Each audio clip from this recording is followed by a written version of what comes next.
Halo, selamat pagi. Hari ini kita akan bahas tentang analisis moderasi dan mediasi dengan menggunakan program SPSS. Nah, ini merupakan analisis boleh dikatakan semi advance di mana yang akan dilakukan adalah menganalisis hubungan di antara variabel yang ada. Lalu kemudian kita akan menambahkan dengan kondisi tertentu di dalam hubungan tersebut, baik kondisinya bersifat moderasi ataupun mediasi. Sebelum lebih jauh, mungkin perlu kita ingat kembali bahwa statistika yang akan kita jalankan dalam pengolahan data sifatnya adalah hanya sebagai alat saja, di mana nantinya akan menghasilkan angka. Kitalah yang bertugas untuk menginterpretasikan angka-angka tersebut. Jadi kalau misalkan kita sudah mengetahui dalam hal ini konseptual teoretik dari analisis data yang akan kita lakukan, maka alat bantu untuk menghitungnya adalah program data processor seperti SPSS.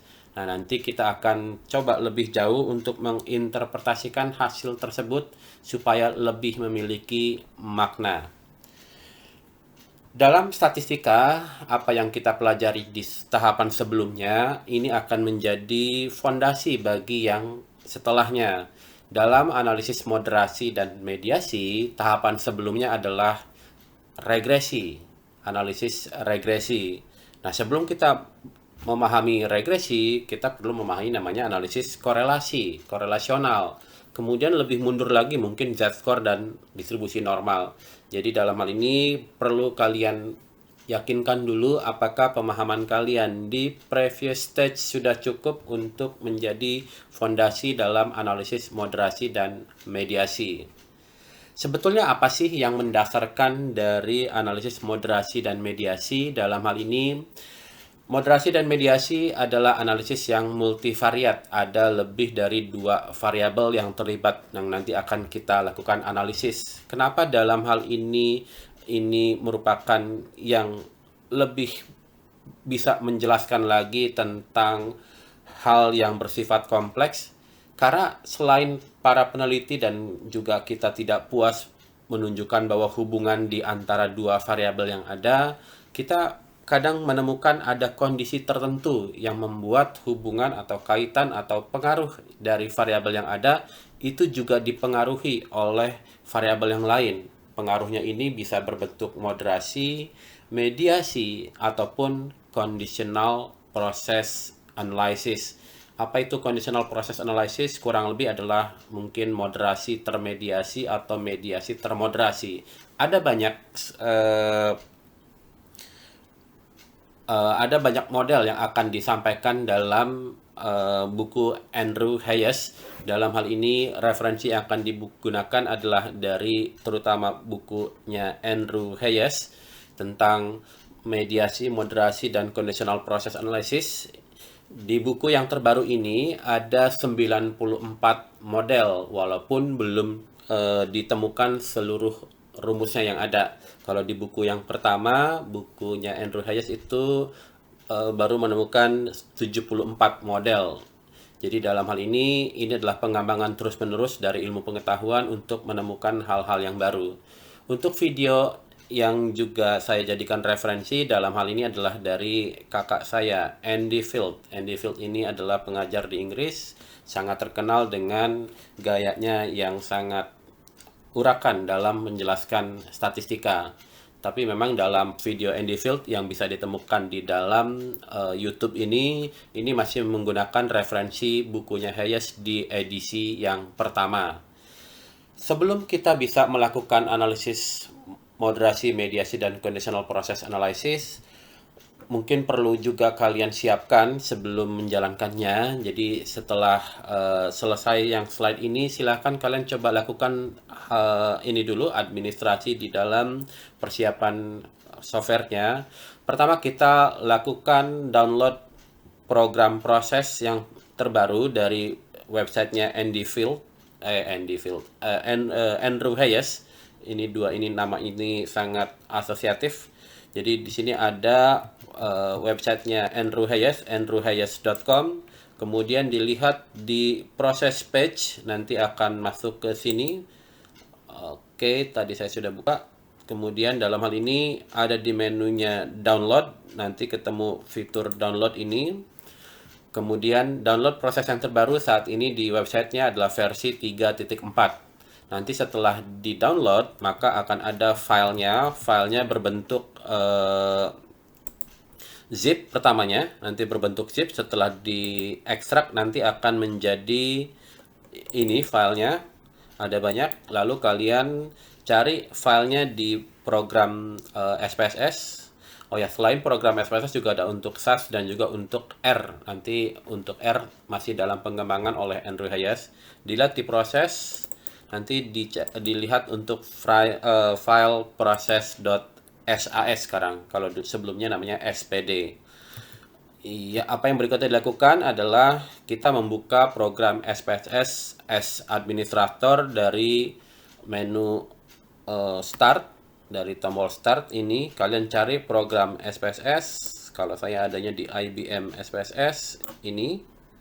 Kemudian jalankan di klik kanan, jalankan sebagai administrator. Klik kanan, kemudian more, kemudian run as administrator. Klik. Nah, jadi dalam hal ini sebelum kita bisa melakukan analisis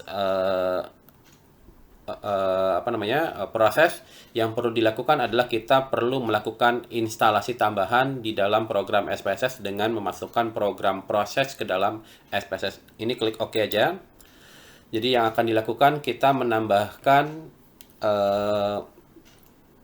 customisasi di dalam SPSS-nya dengan membuatkan program proses masuk ke dalam SPSS. Jadi setelah programnya terbuka, jadi dalam hal ini di menunya Utilities, Custom Dialog, Install Custom Dialog. Utilities, Custom Dialog, Install Custom Dialog. Cari lokasi file, dalam hal ini lokasi file SPS-nya. Lokasi file SPS-nya untuk saya tadi taruh di agak lama.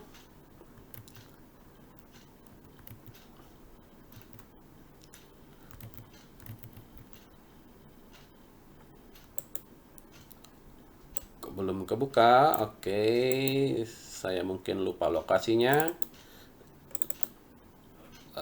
Recording YouTube. Oke, ini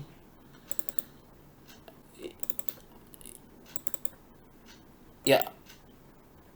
Lalu kita klik proses, kemudian setelah saya klik OK, open, lalu nanti yang muncul adalah dalam hal ini di dalam menu regresi, di dalam menu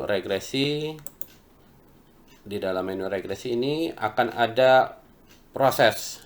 Saya kebetulan install 2 kali karena ini adalah versi yang pertama, ini versi yang terakhir. Kemudian boleh dikatakan ada perbedaan mendasar. Perbedaan mendasar dalam hal ini kalau dilihat di dalam buku yang terbaru, yang edisi kedua dengan edisi yang pertama, dalam hal ini ada sejumlah perbedaan, di mana perbedaannya adalah dikaitkan dengan notasi. Jadi dalam hal ini notasi terutama untuk yang analisis moderasi. Kalau kita lihat ini menunya, untuk moderasi sekarang dipisahkan di bagian bawah. Kemudian juga notasinya adalah menggunakan W, W, dan juga nanti Z kalau misalkan moderatornya lebih dari 1. Untuk yang mediator itu notasinya M. Kalau di versi sebelumnya, untuk mediator dan moderator menggunakan notasi M. Ya. Berikutnya nanti kalau kita akan melakukan latihan pengolahan data, data ini bisa kalian download di bit.ly data latihan, download file simple moderation SAV. Jadi dalam hal ini penjelasan mengenai variabelnya adalah ini datanya fiktif sebetulnya, jadi jangan dianggap sebagai sesuatu yang benar secara ilmiah, karena ini merupakan data untuk keperluan latihan. Ya, kalau kita lihat di dalam variable view-nya ada GPA atau mungkin kita sebut kalau dalam istilah di Indonesia IPK, Indeks Prestasi Akademis, ini tingkat intelijensi, ini hangout, jumlah nongkrong dalam mungkin kita katakan sebulan. Kemudian ini adalah tingkat motivasinya, ini tingkat agresivitas, ini jumlah jam untuk bermain video game, ini tingkat frustrasinya. Jadi, data ini akan kita gunakan untuk latihan pengolahan data, moderasi, dan mediasi. Oke, saya akan buat dalam 3 tag video ini. Ini adalah tag yang pertama.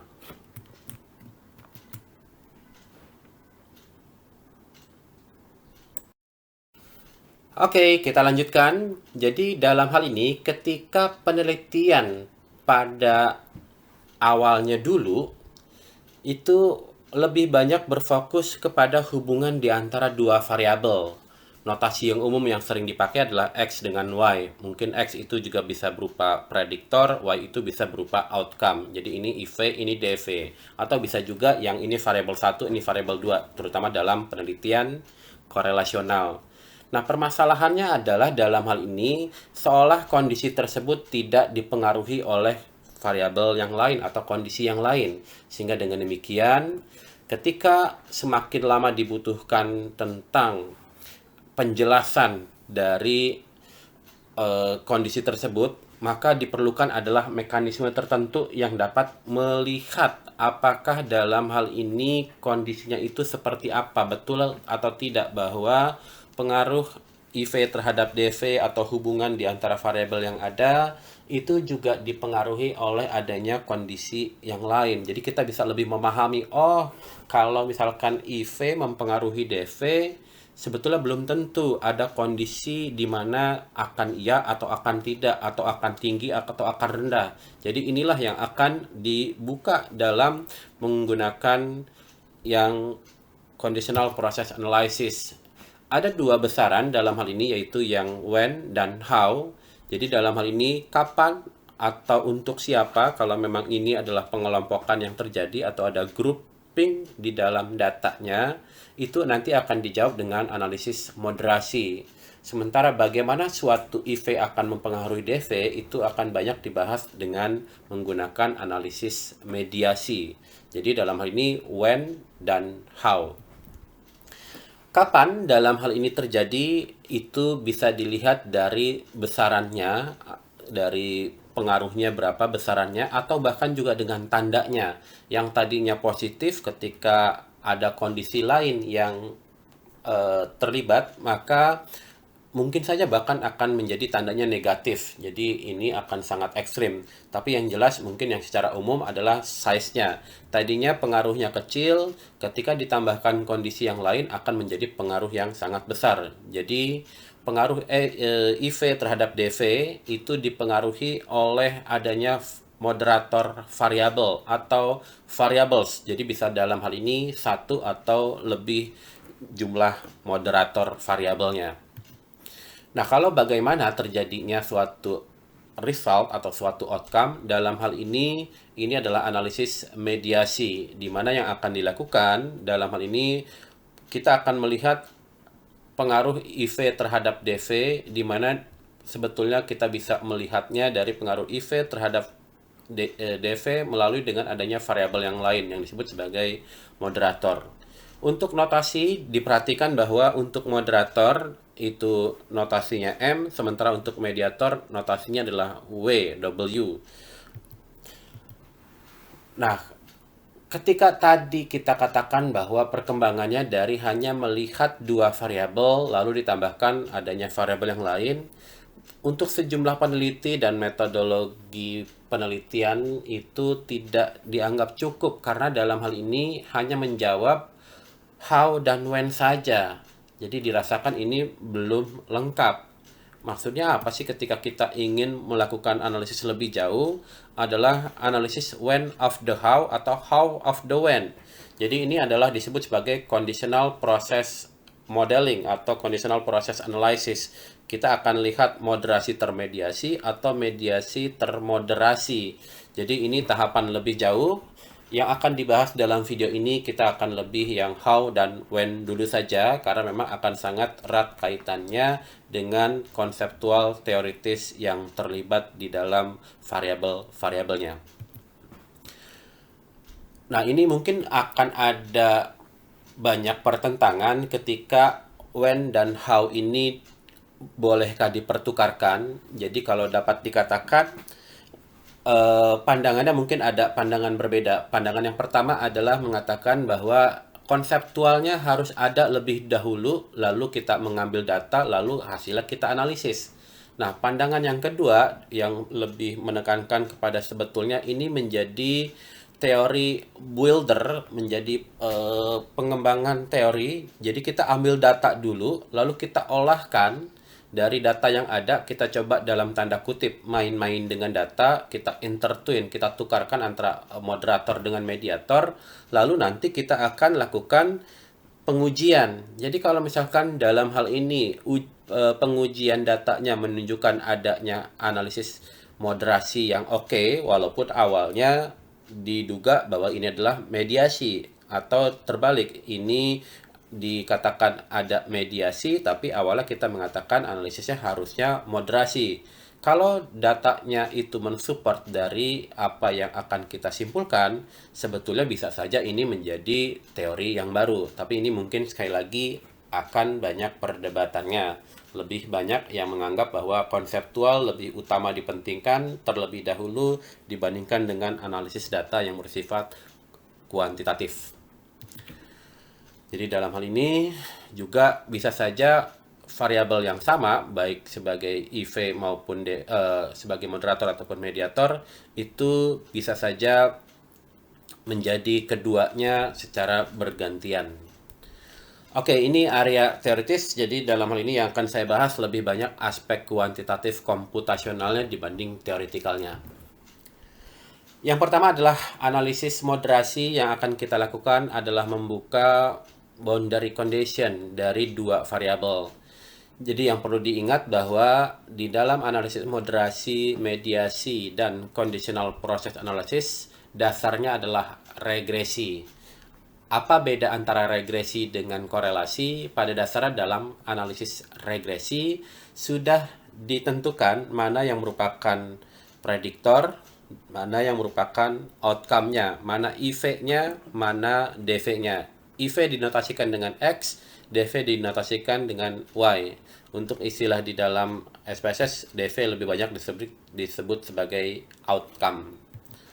Jadi dalam hal ini, kapan dikatakan termoderasi adalah ketika size, besaran nilai pengaruhnya, atau bahkan lebih ekstrim tandanya, itu tergantung oleh variabel ketiga. Oh, ini saya masih salah tulis, ini harusnya huruf W gitu ya.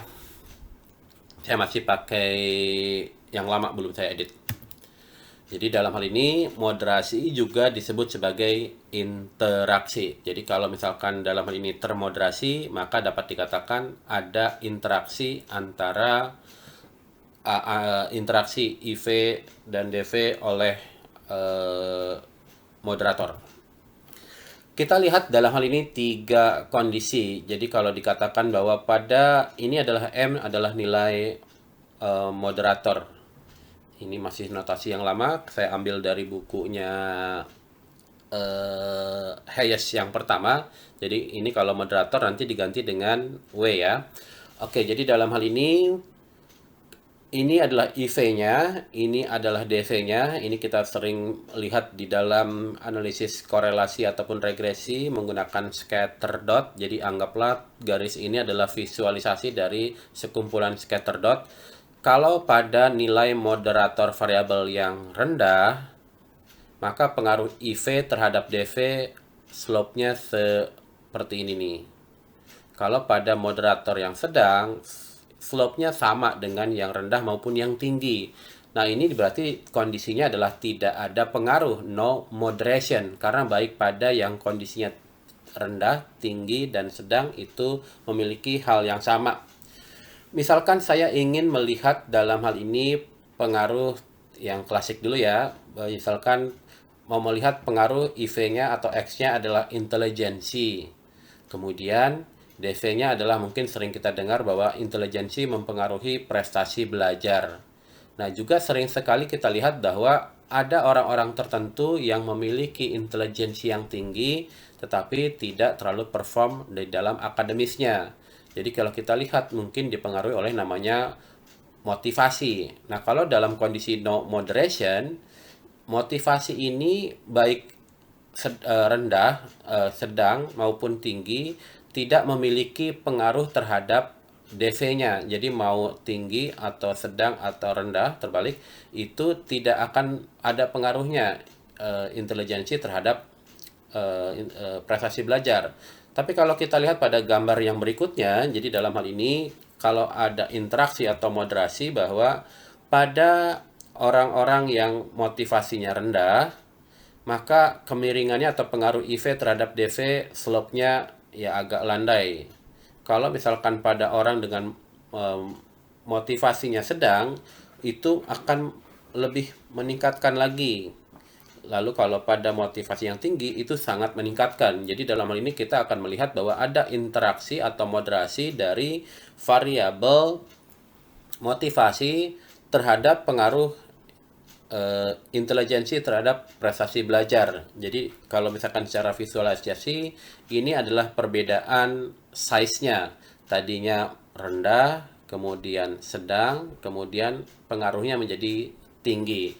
Ini mungkin secara dua dimensi. Kalau menggunakan yang tiga dimensi ini, saya ambil contohnya dari bukunya Andy Field, dari videonya Andy Field. Misalkan dalam hal ini IV-nya adalah jumlah bermain video game. Jadi dalam hal ini jumlah bermain video game dalam satuan jam per katakanlah minggu. Kemudian yang menjadi DV adalah tingkat agresivitas dari partisipan penelitiannya. Kemudian dalam hal ini eh, yang menjadi moderatornya adalah Callosity. Callosity itu mungkin bahasa Indonesia adalah tingkat ketegaan. Jadi kalau misalkan orangnya sangat tegaan, mungkin akan sangat khawatir kalau orang tua membiarkan anak banyak bermain video game. Kalau pada tingkatan kalau kita lihat di sini, ketika bermain video gamenya segini jumlah jamnya, maka DV-nya segini tingkatnya. Kemudian sedang, kemudian tinggi. Nah, kalau kita lihat di dalam hal ini pada tingkatan Callosity yang dalam hal ini rendah, saya tuliskan bahasa Indonesia saja, R ini sedang, ini tinggi, maka tidak ada perbedaan slope-nya, tidak ada perbedaan pemikiran. Jadi pengaruhnya sama saja pada setiap tingkatan Callosity. Tapi kalau pada dalam hal ini kita lihat ada interaksi di dari tingkat Callosity terhadap pengaruh jumlah bermain video game terhadap tingkat agresi. Kalau pada Callosity yang rendah, pengaruhnya mungkin dalam hal ini kalau kita lihat arahnya turun itu ya. Jadi ini nilainya menjadi kurang lebih ya katakanlah mendekati 0, kalaupun tidak dalam hal ini negatif kita lihat. Kalau yang pada tingkat Callosity-nya sedang, kalau kita lihat di sini pengaruhnya 0, netral lah. Jadi ini mendatar. Kalau pada tingkat Callosity yang tinggi, tingkat ketegangan tinggi, ternyata pengaruhnya akan menguatkan. Jadi dalam hal ini kalau dengan demikian, secara visual ini dapat kita katakan bahwa ada moderasi atau ada interaksi tingkat Callosity pada pengaruh bermain video game terhadap tingkat agresivitas. Kita akan cobakan dengan model statistik. Sebetulnya kalau dikatakan ketika kita menggunakan simple moderation itu artinya cuma ada satu moderator, maka boleh dikatakan seperti analisis multiple regression dengan 3 prediktor. Prediktor yang pertama adalah IV-nya, variabel kedua adalah moderatornya, variabel yang ketiga adalah interaksinya. Nah, nanti akan dilihat di dalam analisis moderasi Dalam hal ini, apakah nilai B3 atau konstantanya atau slope-nya ini akan memiliki pengaruh yang signifikan apa tidak? Ini yang dikatakan kalau ada moderasi. Jadi kalau kita kebetulan tidak punya SPSS, maka kita sebetulnya bisa melakukan analisis, tidak punya SPSS, tidak punya proses, kita bisa melakukan analisis moderasi dengan membuat kolom baru, yaitu perkalian antara IV dengan moderatornya menjadi kolom tersendiri, seolah menjadi prediktor yang baru. Oke, ini nanti akan kita lakukan penulisan garis regresinya. Tinggal dilihat sekali lagi pada slope yang variabel IV yang ketiga, dalam hal ini interaksinya apakah signifikan apa tidak signifikan. Kita akan contohkan dulu dengan analisis dasar, yaitu menggunakan korelasi. Kemudian yang kedua, kita akan menggunakan analisis regresi untuk melihat hubungan antara IV dan DV. IV-nya adalah tingkat intelijensi, DV-nya adalah GPA, General Performance Academic atau IPK. Untuk tanda notasi, kalian juga perlu perhatikan bahwa untuk korelasi, tanda yang atau gambar yang sering dipakai adalah panahnya 2. Dalam ini berarti kita baca adalah korelasi. Kalau panahnya cuma 1, maka ujung panahnya ada pada dependent variable, pada outcome. Kalau yang ini pada prediktornya. Kita akan cobakan dulu analisis korelasi, regresi, dan scatter plotnya. Dengan data yang sudah siapkan, kalian coba download dulu filenya sebelum ikut pengolahan datanya ini ya. Ya, jadi variabelnya ada dalam hal ini adalah intelijensi dengan GPA. Analyze, correlate, bivariate, by default dia Pearson. Kalau misalkan ini merupakan hipotesisnya one tail, silakan klik di one tail. Maka yang kita masukkan cukup 2 variabel antara academic performance dengan intelijensi, klik OK. Kita lihat hasilnya satu-satu. Dalam hal ini apa sih yang membedakan antara analisis-analisis tersebut? Ya, kalau kita lihat korelasinya adalah 330. Dalam hal ini signifikan di 1% one tail. Jadi partisipannya 120 ini. Kemudian kita coba running dengan regresi. Apa yang sama antara output regresi dengan korelasi? Kita lihat angka 330. Jadi analyze. Oh ya, 330-nya jangan lupa bahwa itu 330-nya adalah positif. Analyze regression linear. Kita dependent variabelnya adalah academic performance, independent variabelnya atau prediktornya adalah intelligence. Cukup klik ini aja. Oke. 330 adalah dalam hal ini nilai R-nya. Hati-hati karena biasanya digunakan kalau dalam regresi lebih banyak R square. Nah, R ini adalah positif. Nah, tanda positif hati-hati kalau di dalam regresi tidak ada nilai R yang negatif. Nilai R yang negatif atau pengaruh IV kepada DV yang negatif dilihat di koefisiennya. Kalau koefisiennya dalam hal ini adalah negatif, maka pengaruhnya negatif. Kalau kita lihat di sini, jadi dalam hal ini kalau cuma ada satu prediktor, maka analisisnya sama dengan hasil yang korelasi. Kita akan cobakan scatter plotnya. Scatter plotnya kita lihat dari datanya. Di sini ada di graph, legacy dialog. Kemudian ini adalah sebagai scatter dot atau scatter plot. Jadi kita simple saja karena cuma ada 2 variabel. Kemudian y-aksisnya ini boleh dipertukarkan sebetulnya. Y dan X-nya apa supaya lebih sama. Y-nya adalah academic performance, X-nya adalah intelijensi, tingkat intelijensi. Klik OK.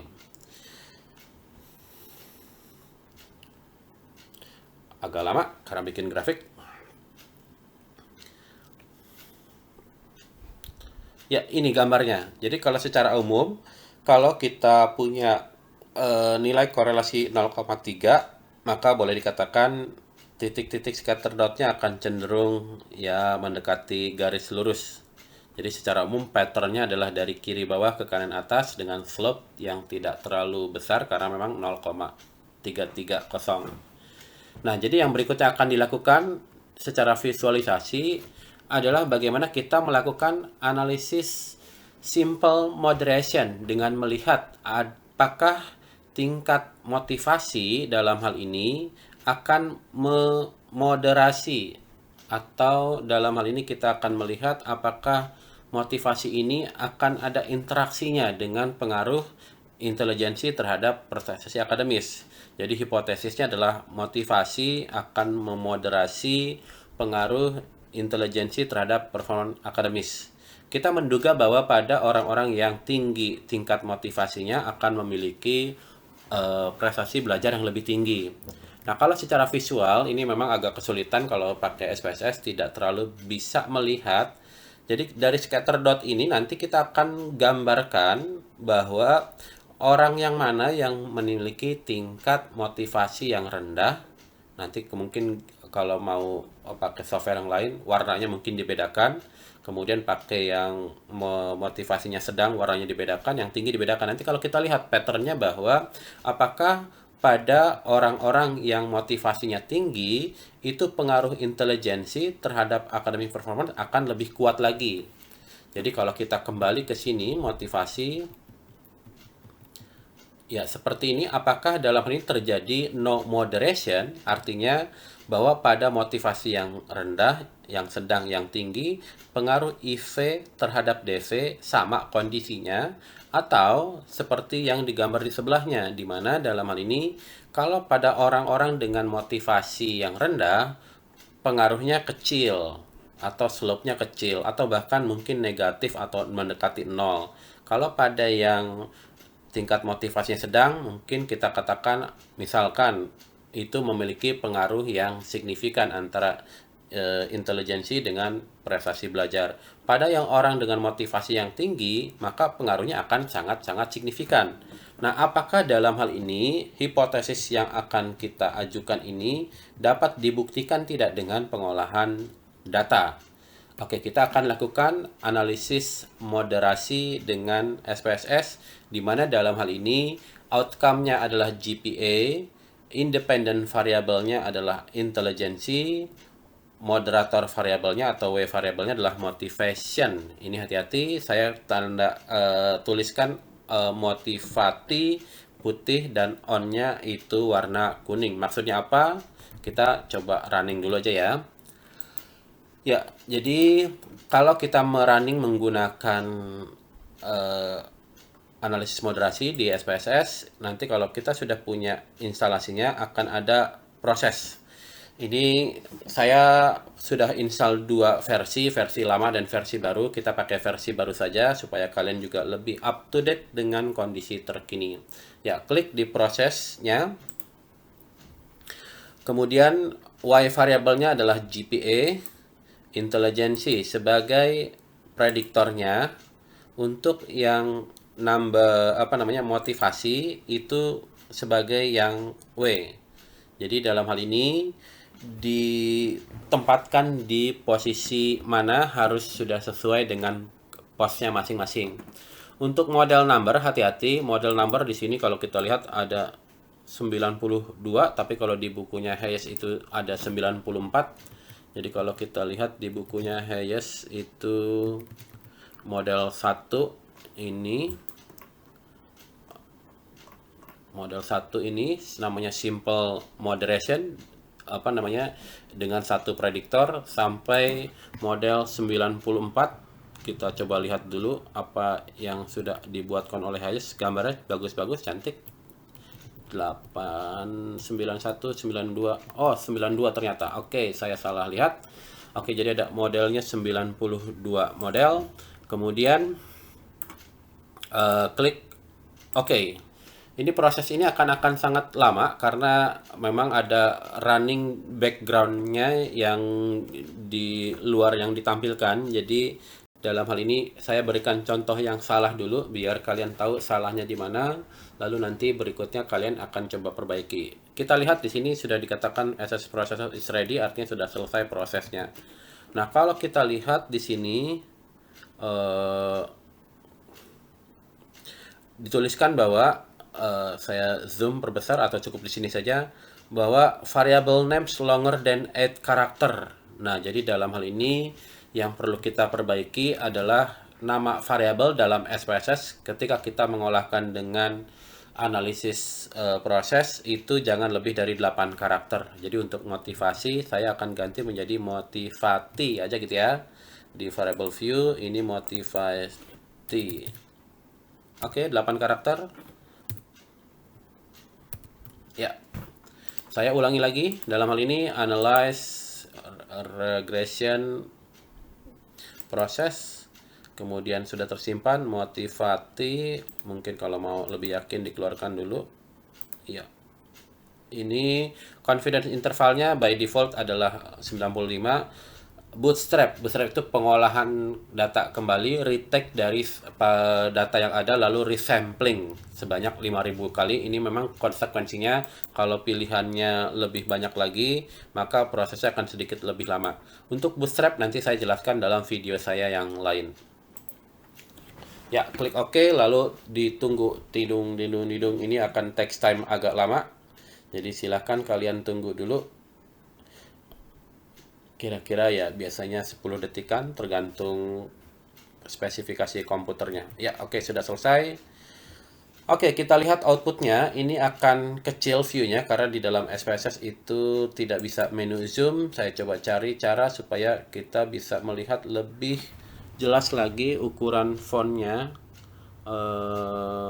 Outline font, coba kita ganti medium. Outline ya yang besar, view outline font. Ya, oke lah, abaikan. Oke, apa yang dilihat di dalam hal ini? Jadi dalam hal ini kita ulangi lagi bahwa outcome-nya GPA, Y-nya independent variable, X-nya intelligency, moderator variable motivati, model 1 klik OK. Lalu dalam hal ini result-nya kita lihat dulu modelnya correct atau tidak, benar atau tidak. Jadi ini IV, DV, moderator. Oke, kalau kita lihat ini sudah betul. Ini motivati. Jumlah partisipannya 120. Oke, sama. Ini nilai model summary-nya maaf, ini adalah pengaruh 3 prediktor secara bersama-sama. Jadi dalam hal ini 3 prediktor adalah IV-nya, lalu moderatornya, dan interaksinya secara bersama-sama. Kalau dilihat angka 59,84% adalah angka yang sangat besar kalau di dalam statistik untuk regresi atau korelasi. Nah, jadi yang akan kita lihat dalam hal ini, apakah ada pengaruh yang signifikan apa tidak di antara si IV terhadap DV, kemudian dan interaksinya. Nah, kalau dilihat dalam hal ini, dilihatnya adalah yang bagian interaksi. Interaksinya kalau dilihat di sini adalah di bagian nilai P-nya. Nah, jadi kalau boleh dikatakan, dalam hal ini, boleh dikatakan tidak ada interaksi antara, tidak ada interaksi variabel motivasi terhadap dalam pengaruh IV terhadap DV. Jadi dilihat cukup nilai kolom P-nya. Nah, ini yang dilihat kalau nanti pada bagian yang lain, mungkin ada bagian atau analisis yang lain yang tidak menyebutkan nilai P-nya, tapi dilihat nilai lower limit confidence interval. Jadi, untuk dikatakan signifikan, dia tidak melewati 0 antara lower dengan upper. Ini kebetulan semuanya melewati 0. Jadi, intelijensi tidak memiliki pengaruh terhadap DV, motivasi tidak memiliki pengaruh terhadap DV, dan interaksi juga tidak ada pengaruh. Jadi sekali lagi data ini sifatnya data untuk latihan. Jadi yang akan ditekankan adalah lebih ke membaca hasilnya. Jadi dalam hal ini tidak ada pengaruh IV terhadap DV, tidak ada interaksi moderator terhadap IV terhadap DV. Oke, jadi dalam hal ini yang akan dilihat apakah ada moderasi atau tidak moderasi. Nah, kalau kita cobakan analisis yang lain, jadi dalam hal ini kita akan ganti moderatornya menjadi jumlah hangout dalam 1 bulan. Kira-kira apakah akan mempengaruhi apa tidak. Jadi hipotesisnya adalah apakah jumlah hangout dalam 1 bulan mempengaruhi pengaruh apakah jumlah hangout dalam 1 bulan dalam pengaruh IV terhadap DV itu memoderasi atau tidak memoderasi. Jadi dalam hal ini hipotesisnya dikembalikan ke dalam narasinya. Jadi kalau kita punya dugaan bahwa hangout akan memoderasi dalam pengaruh intelijensi terhadap prestasi akademis. Kita akan cobakan, jadi dalam hal ini variabelnya adalah diganti dengan hangout, dengan yang ini gitu ya. Nah, hangout di sini datanya adalah ordinal, di mana akan dibagi menjadi 3, low, high, dan moderate. Jadi sebetulnya kalau dapat dikatakan variabel skala pengukuran apa yang bisa digunakan dalam moderasi, pada dasarnya itu baik yang scale, yang interval, yang ordinal, atau juga bahkan yang nominal itu bisa digunakan dalam analisis moderasi. Tetapi umumnya kalau untuk yang skala nominal itu dibagi menjadi 2, yaitu misalkan pada laki-laki atau pada perempuan, pada grup 1 atau pada grup 2. Saya ulangi lagi dari dialog recall, proses, kemudian untuk yang W-nya saya ganti dengan dalam hal ini nongkrong. Apakah ketika makin banyak nongkrong yang nggak guna, maka dalam hal ini akan melemahkan pengaruh IV terhadap DV. Jadi ini hipotesisnya adalah hangout ini semakin tinggi harusnya melemahkan pengaruh IV terhadap DV. Oke, kita coba tunggu lagi outputnya. IV-nya adalah sama, tingkat intelijensi, DV-nya sama, prestasi akademis, moderator variabelnya kita ganti menjadi jumlah jam nongkrong. Hipotesisnya adalah semakin sering nongkrong akan melemahkan pengaruh intelijensi terhadap prestasi belajar. Nah, apakah dalam hal ini didukung oleh data atau tidak? Nah, kita lihat di sini, ini angkanya. Interaksinya kita lihat 0,04, artinya ada pengaruh yang signifikan. Jadi kalau dilihat pengaruhnya signifikan di mana, apakah melemahkan atau menguatkan, kita lihat di nilai lower limit dan upper limit confidence interval-nya, karena nilainya sama-sama negatif. Jadi dalam hal ini kita bacanya bahwa ada peranan atau hangout memoderasi atau memiliki interaksi dalam pengaruh intelijensi terhadap prestasi akademis. Nah, jadi di sini dilihat pada tingkatan yang satu itu yang hangoutnya sedikit, itu kita lihat pengaruhnya sangat-sangat signifikan. Untuk yang hangoutnya sedang itu signifikan. Kalau yang hangoutnya banyak itu sangat tidak signifikan. Jadi di sini dilihat sangat signifikan, signifikan, tidak signifikan. Jadi interaksinya atau moderasinya sifatnya melemahkan pengaruh. 1, 2, 3 itu dapatnya dari mana sih? 1, 2, 3 ini dapatnya dari kode untuk yang hangout variabel nomor 3. Ini datanya perlu dilihat bahwa yang 1 itu yang low, yang nongkrongnya sedikit, yang 2 yang moderate, yang nongkrongnya sedang, yang high yang nongkrong melulu kerjaannya. Oke. Jadi dalam hal ini membaca outputnya adalah dengan melihat apakah di conditional effect-nya. Jadi di sini conditional effect-nya. Conditional effect dalam hal ini adalah pada tingkatan tinggi, sedang, atau rendah nilainya. Ya, kalau misalkan dalam hal ini variabelnya bersifat categorical atau ordinal, maka yang ditampilkan adalah yang codingnya. Tapi kalau misalkan ini menggunakan skalanya continuous atau scale, maka nilai di sini adalah nilai 2 di sini, atau nilai yang berada di tengah ini adalah yang nilainya sama dengan min-nya. Nilai yang di kecil adalah 1 standar deviasi di bawah min, ini 1 standar deviasi di atas min-nya. Jadi ini disebut sebagai conditional effect. Oke, untuk analisis moderasi yang dilihat sekali lagi apakah besarannya atau bahkan tandanya dipengaruhi oleh variabel moderator. Oke, ini adalah video tag yang kedua. Video tag yang ketiga tentang analisis mediasi. Hai, kita lanjutkan dengan analisis mediasi. Dalam hal ini kita akan melihat pengaruh prediktor terhadap outcome yang di-intervening atau ada intervening variable, yaitu kita sebut sebagai mediator. Jadi dalam hal ini, sejauh mana pengaruh X terhadap Y, ini akan dilihat dengan adanya intervening variable, bisa satu, bisa lebih, yang berada di antara prediktor dengan outcome. Jadi dalam hal ini, yang akan kita lihat, apakah terjadi perubahan pengaruh tidak dari kehadiran mediator di dalam pengaruh prediktor terhadap outcome-nya. Yang akan kita lihat pada dasarnya adalah indirect effect. Apakah indirect effect-nya ini akan berbeda dengan direct effect-nya?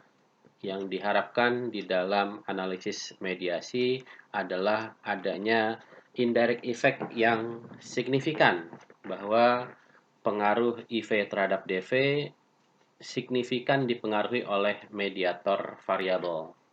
Yang dilihat dalam hal ini efek merupakan slope. Nanti kita akan bahas dari mana angka slope itu didapatkan kalau kita melakukan analisis yang bukan mediasi dengan melakukan analisis regresi yang biasa. Jadi dalam hal ini kapan dikatakan termediasi? Secara umum kebanyakan orang sepakat bahwa ketika indirect effect-nya signifikan, tidak sama dengan 0, ada juga yang menambahkan dengan direct effect-nya itu tidak signifikan atau sama dengan 0. Kemudian ada juga hal-hal lainnya menggunakan analisis yang berbeda, tetapi dalam pembahasan kali ini kita akan bahas lebih ke indirect effect-nya. Sebagai simulasi, kita akan cobakan running data. Sekali lagi ini datanya data fiktif, yaitu pengaruh jumlah jam bermain video game terhadap tingkat agresivitas yang dimediasi oleh tingkat frustrasi. Hipotesisnya adalah apakah frustrasi memediasi pengaruh jam bermain video game terhadap tingkat agresivitas. Ini untuk yang C aksen. Untuk yang A adalah pengaruh jam bermain video game terhadap tingkat frustrasi. Yang B adalah tingkat frustrasi terhadap agresivitas. Yang C itu direct effect antara jam terhadap tingkat agresivitas. Kita akan melakukannya dengan data. Jadi dalam hal ini sekali lagi hati-hati dengan masalah jumlah variabel, nama variabelnya, karakternya jangan lebih dari 8. Kita akan pakai data ini, agresivitas, jumlah jam bermain video game, dan tingkat frustrasi. Ini sudah saya kurangi jumlah karakter di dalam nama variabelnya. Ya, analyze regression process. Klik. Tadi saya sudah lakukan, ini saya ulangi lagi. Jadi dalam hal ini Y variable atau outcome-nya adalah tingkat agresivitas. X variabelnya adalah jumlah jam bermain video game. Sebagai mediator adalah tingkat frustrasi. Mediator, hati-hati di sini kodenya M untuk mediator, untuk Y dan Z, W dan Z itu untuk yang moderator. Untuk analisis mediasi, jangan lupa model numbernya adalah model 4. Model 1 untuk simple moderation. Pada dasarnya outputnya simple ini saja, tapi kalau memang mau ditambahkan dengan total effect, kita bisa lakukan di sini. Jadi dalam ini effect size, kemudian dan seterusnya itu ya. Nanti bisa kita lakukan pilih-pilih aja. Ya, ini total effect-nya. Continue. Oke. Biasa, ini akan banyak makan waktu, tergantung spesifikasi komputernya. Jadi sampai tulisan running material selesai. Ya, oke. Kita lihat dalam hal ini apa saja yang bisa dilakukan. Ini model 4, klik OK. Kita cek lagi nih, jangan-jangan modelnya tidak benar. Kita cek modelnya harusnya model 4 dengan outcome agresivitas, prediktor jumlah jam bermain video game, mediatornya tingkat frustrasi. Oke, sudah benar. Ini adalah eh, partitioning atau pecah-pecahan, dipecah dulu dalam ini apa saja. Walaupun kalau boleh dikatakan, kalau mau lihat langsung apakah terjadi efek mediasi atau tidak, cukup dilihat di indirect effect-nya. Kita bahas yang singkat dulu, apakah ini terjadi mediasi. Dalam hal ini, kita melihat bahwa apakah tingkat frustrasi memiliki eh, peran sebagai mediator dari pengaruh jumlah jam bermain video game terhadap tingkat agresivitas. Yang dilihat adalah di lower limit confidence interval dan upper limit confidence interval, apakah melalui 0 atau tidak. Kalau dilihat angka di sini adalah dari plus 0,7098 sampai plus 1,3718, artinya tidak melewati 0. Jadi jawabannya kalau dikatakan paling sederhana bahwa dalam hal ini eh, tingkat frustrasi memediasi pengaruh jumlah jam bermain video game dengan tingkat agresivitas. Oke, kita akan coba breakdown lebih jauh. Ini mungkin untuk yang berminat saja, apakah output itu yang lainnya didapatkan dari yang mana. Di sini ada sejumlah partisi pembagian mengenai efek-efek yang ada. Yang pertama adalah untuk yang A. Di sini outcome variabelnya frustrasi. Jadi padahal ini sebagai mediator gitu ya. Jadi di sini dilihat juga untuk yang hipotesis A, apakah ada pengaruh jumlah jam bermain video game terhadap tingkat frustrasi. Kalau dilihat R-nya atau korelasinya sebesar 0,55, kemudian ini adalah efeknya 2,3988. Jadi sebetulnya kalau boleh dibilang ini perlunya untuk apa sih? Kita mau mengecek apakah dalam hal ini betul tidak ada hubungan antara IV dengan mediator. Kalau kita running lagi, kita akan coba lihat angka 0,55 dan juga angka 2398 itu dapat dari mana. Ini kurang lebih tampilannya seperti di simple regression. Kita akan coba running simple regression dengan DV-nya frustrasi, IV-nya adalah jumlah jam bermain video game. Analyze, regression, linear. Cari set dulu. Jadi dalam hal ini DV-nya adalah tingkat frustrasi, independence-nya adalah jumlah jam bermain video game. Yang akan kita compare adalah nilai 550 dengan 23988. Oke. Ini adalah korelasinya atau regresinya. Kemudian ini adalah efeknya yang A 2398. Jadi kalau boleh dikatakan semakin tinggi tingkat uh, jumlah bermain video game akan semakin tinggi tingkat frustrasinya. Jadi boleh dikatakan ini kalau mau dilihat breakdown A, B, C, C aksen. Nah, untuk yang C aksen terutama dalam hal ini adalah yang namanya indirect effect. Jadi sekali lagi dilihat untuk simple mediation, kalau mau cepat dilihat di bagian lower limit confidence interval dan upper limit confidence interval pada indirect effect. Kalau melewati 0, tidak signifikan, tidak ada mediasi.